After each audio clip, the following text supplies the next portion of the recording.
Hello everyone and welcome back to the channel for another Payday 3 weekly dev blog breakdown. If it's not welcome back, you know the drill by now. Make sure you click the subscribe button to stay up to date with all future Payday 3 news as we fastly approach 40,000 subscribers. And if you are new around here or not, feel free to click the like button as well. It would help get the video out in the algorithm to new Payday fans. Sorry I'm a bit late with this one. Starbreeze were also a little bit late. They took a couple of hours longer than usual to release this, so I was busy when it actually finally came out, so I've not had a chance to get around to making the video until now. But we're here to look at their feedback survey for modifiers. They put one of these out a couple of weeks ago to get the community's thoughts on the different modifiers available in Payday 3, how often they rotate, which modifiers people like and dislike, and general feedback beyond that. And they've actually gone and upfront shared the results and talked a bit about them. So we're going to look through what they've said and give my thoughts on it overall. So let's have a look at what we've got. They noted that they received over 3.5 thousand responses, pretty good number, especially considering their player counts contextually. And they've said a few of their assumptions are on the mark, but others were way off. So let's just look straight at the results here. Do you look at the modifiers before choosing the heist, or do you accept any that are active for that period of time?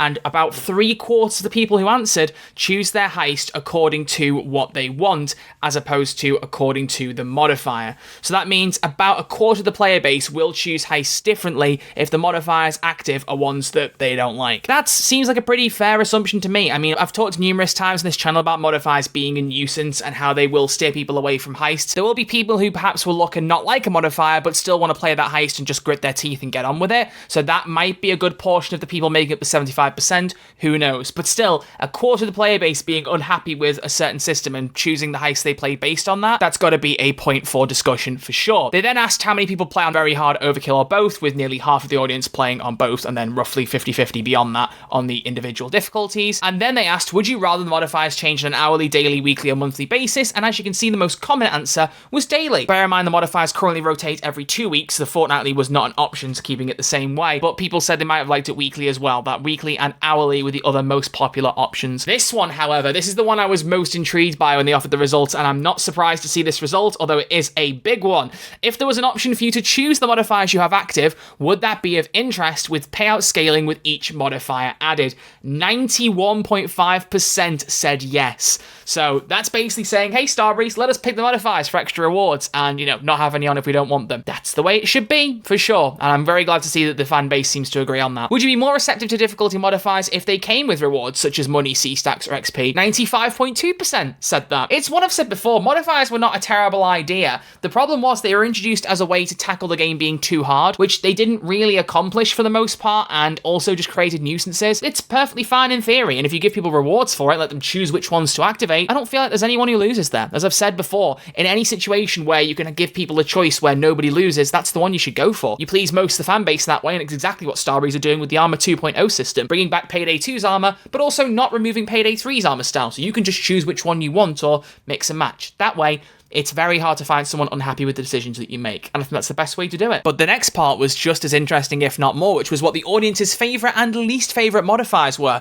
If I remember correctly, we were only allowed to pick one in the list of modifiers, and for the most liked, Combat Duo came out on top with nearly 1/3 of the votes, followed by Titan Cameras and then Threat Detection. Not surprised to see Titan Cameras high up there. That's a staple from Payday 2. It worked well in Payday 2, it works well in Payday 3. Combat Duo coming out at the top, though, doesn't surprise me, because that was one of the very few modifiers that actually added a bit of challenge in a fun way that wasn't a nuisance and was an interesting edge to gameplay. As several people, not just myself, have argued, probably should just be baked into Overkill gameplay at its core anyway. Might make that difficulty harder at base, and that's something that Overkill definitely needs. We don't want it to feel like Payday 2's Overkill in a couple of years' time. Either way, there was then top 3 most disliked modifiers, and what comes out right at the top? Threat Detection, followed by Armor-Piercing Rounds, followed by Lead Guard. This is the most interesting one for me, because Threat Detection and the AI Surveillance modifiers were both added at the same time as the Loud modifiers, and it seemed to me, from my perspective, from my audience and comments I'd seen online, that everybody loathed the AI Surveillance one, the one where there was no camera room security guard, but didn't mind as much about Threat Detection, whereas I was on the complete other side of the spectrum. I've talked about this previously, but to briefly recap my thoughts, Threat Detection is the modifier that means if you're spotted by a camera, even unmasked in a public area, the alarm goes off, which ruins the public-private secure area style of Payday 3 stealth that was one of the things that made it really fun and interesting. And unless you have Rush active 24/7 and have to worry about constantly triggering it, which again is that micromanagement, then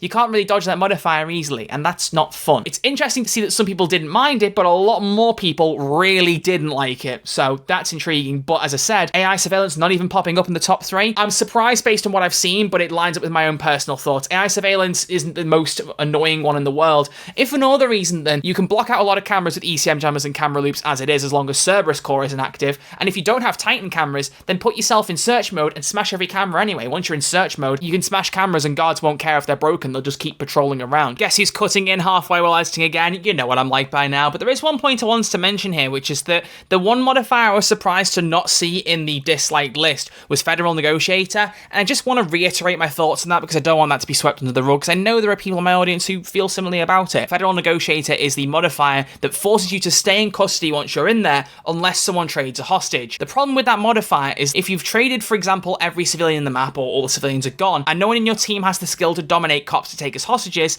that means you're locked in custody permanently and prevents you from playing for the rest of the heist. And I know some people will say, well, whatever, don't die, forehead, skill issue, blah, blah, blah, and yeah, whatever, fine. But as far as I'm concerned, there should always be a way to get out of custody. So I think if they're going to keep that modifier the way it is, which in concept is perfectly fine, at least make the ability to keep one cop hostage a base feature for every player. It was in Payday 2, you can make it in Payday 3. I just want to make sure that I talk about that briefly because it's not in one of these top 3 lists, and I still think it's an important point worth bringing up. Intriguing layout either way, and as you can see, they've left some comments underneath. Some of our assumptions on which modifiers would be the most or least popular surprised us, with lead guard being more of a negative than some of us predicted, and that's why this kind of feedback is really useful to us, which I can appreciate. And I have to admit, I'm kind of surprised by that. Maybe in a sea of complaints that Payday 3 had at launch, lead guard just was never that high up. It could be that. I've never really heard the noise towards that be super negative. If you feel that way, let me know in the comment section, but yeah, I'm surprised by that too. Threat detection is a highly contentious modifier among those who responded to the survey, which appeared in both the top 3 most liked and disliked modifiers simultaneously.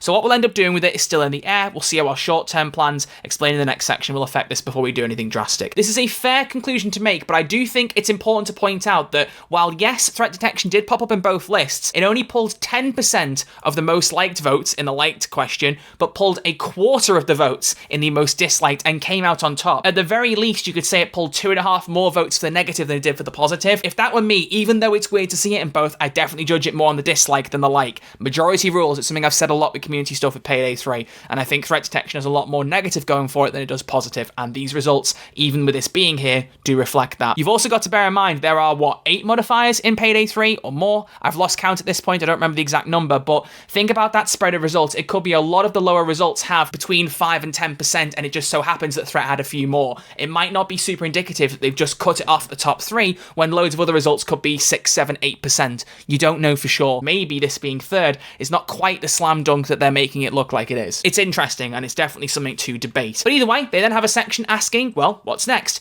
Long term is still to be determined, because there's a lot of work being done behind the scenes of various aspects of the game, like the Armor 2.0 system, but it's very clear from the survey that the community wants the ability to build your experience with selections of modifiers and gain extra rewards for the increased risk. That's an approach that they like, but since it's still early in feedback, they haven't yet started work on designing what that means or what is possible, but they'll be sure to share design concepts and ideas once they start working on them, again, like they did with Armor 2.0. That makes sense. I think it's a shame that they haven't got more concrete plans for long term just yet, but I can't say I'm surprised because, again, they're working on other things, and most of them we don't even know still. The roadmap doesn't say anything beyond October, as we discussed previously. Beyond Armor 2.0, we don't know what they're cooking. There could be a lot of good stuff happening that we don't know about. Hopefully that will be revealed soon, because obviously once the next update comes out, the roadmap is going to be in dire need of an update. So we'll see. However, in the short term, they're going to make a few adjustments to modifiers based on the feedback in the survey. To start off, having an automated rotation to cycle new modifiers daily, as this was the most popular timescale from the survey. This work has not yet begun, so they don't have an estimate on time, but they will let you know more in the near future. They will also look at the frequency of certain modifiers based on their popularity, and at the moment they're not going to change the modifiers that are available, but they will try to find ways that minimize the most egregious combinations,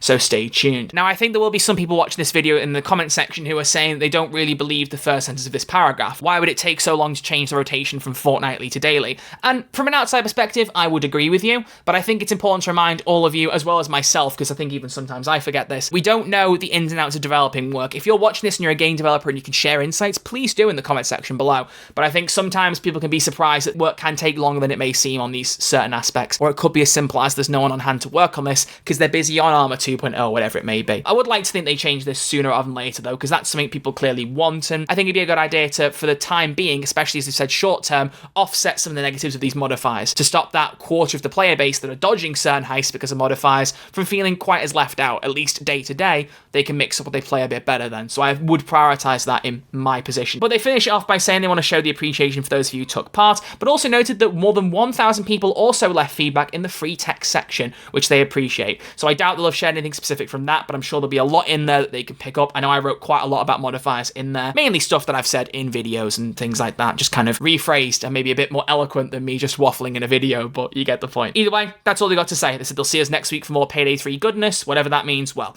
I guess we'll find out. But that's everything in this dev blog. To be honest, when I first looked through this, I didn't think there was that much to talk about, but actually breaking this down, I'm glad that I've done this, because I almost considered skipping this blog. But there's some good insights, there's some really good insights, and I think it's important to keep this narrative going. As we've said, especially in the wake of Ammo Funnel, and especially now we've had Armor 2.0 come out, and get early thoughts when it's still a work in progress system. I think one of the biggest wins Starbreeze can have at the minute is sharing these ideas, these features, and especially survey results like this to the public ahead of time before everything is completely nailed down. As I've said, it's sad they haven't got more long-term plans, but I can't say I'm surprised, and in a way it works out better that way because you can see the community's response, and that way Starbreeze can do a bit of a temperature check, see what people are saying about these results and whether they agree or disagree with them. I mean, the numbers don't lie, as they say, but you can still get a more general community sentiment and then work deeper from there. I think definitely doing more surveys like this on other things that are contentious, like planning. The favors system is a very hot topic. The skill system would be really good. Things to do with weapons, customization. There's definitely other places they could do surveys for, and I'd be very intrigued to see what they'd ask and also the answers they'd receive. But